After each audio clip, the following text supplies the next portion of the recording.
these extraordinary scenes across China of the protests, which started with protests at the Foxconn Apple iPhone factory, then of course protests in response to the tragic fire in Urumqi, but they've now seemed to have turned into much more than that.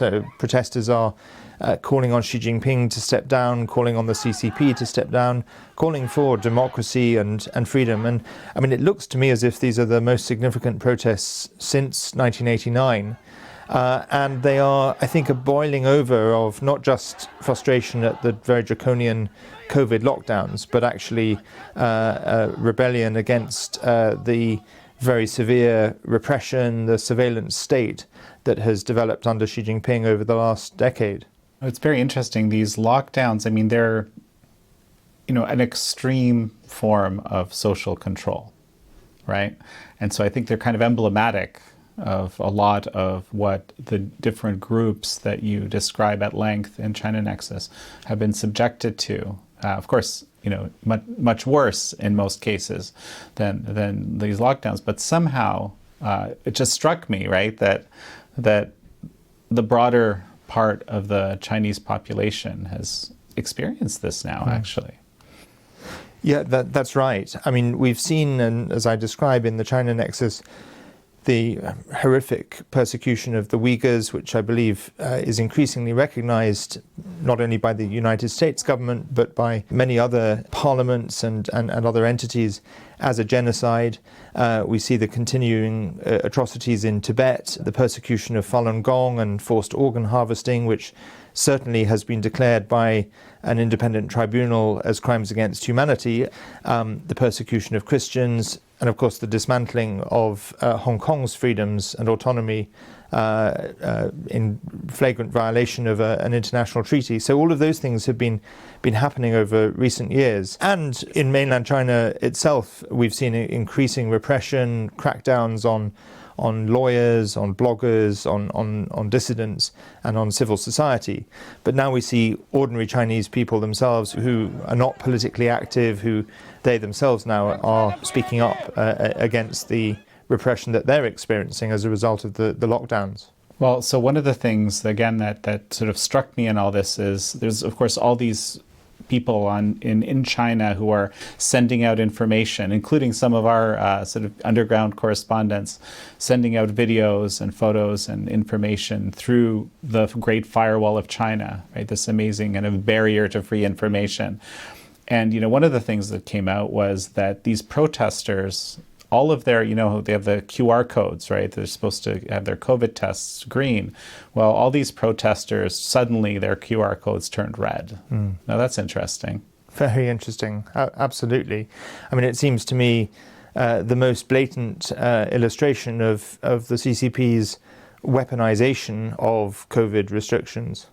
Why don't you lay out for me how you think we got to this point? You laid out a few things that have happened, but I guess I want to understand the significance of them. One of them that you didn't mention, I had Feng Zhuo on the show, or actually not on the show, but as part of the America's Future series. I did an interview with him in a live stream, and we were talking about the bridge man. He saw that as a very significant moment because somehow in this draconian totalitarian police state, this guy figured out a way to protest for a while and get attention without being cleared away, one guy.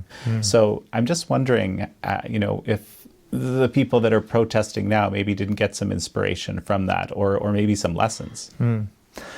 I think they may well have done. I think that was an extraordinary, courageous act right at the start of the 20th National People's Congress, which was going to, and indeed did, give Xi Jinping an unprecedented third term.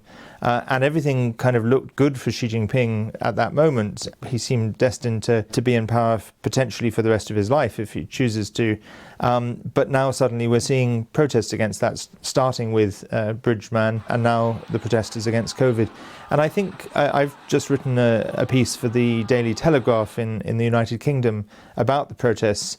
What I see as a breaking of the unspoken pact that had existed or appeared to exist, between the people of China and the CCP in the past, where the unspoken deal was that the CCP would preside over an economic boom, living standards would rise dramatically, and that there would be, and we saw this in the 1990s and 2000s, and I described this in the book, there would be a degree of limited space for some level of freedom of expression, some level of civil society, some degree of religious practice. Of course, very restricted, and there were red lines and persecution. It hasn't just been happening under Xi Jinping, it's always happened under the CCP. But nevertheless, there was that deal where there was economic growth, there was a little bit of space for people, and in exchange, the CCP were able to claim some degree of legitimacy.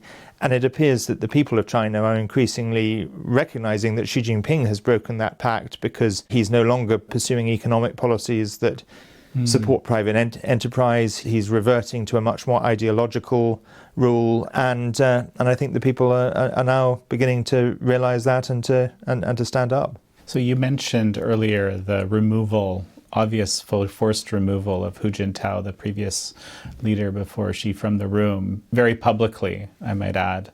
Why did that happen in your mind? So I've spoken to a number of people who know the CCP in greater depth than I do, and who observed that incident. Without exception, everyone agrees that it was not simply because Hu Jintao was unwell, as the CCP claims. It appears that either there was a lack of consultation between Xi Jinping and other factions in the party, including Hu Jintao's, or there was a consultation in which Xi Jinping either lied or broke his word. But either way, it appears that there was a clear disagreement over the choice of candidates for the Central Committee of the party. And the document that Hu Jintao was trying to get his hands on, and you see that in that footage, apparently was a list of those who had been decided to be members of the Central Committee, and they were not members of Hu's faction. And Xi Jinping, and therefore, had him removed before he had a chance to say anything.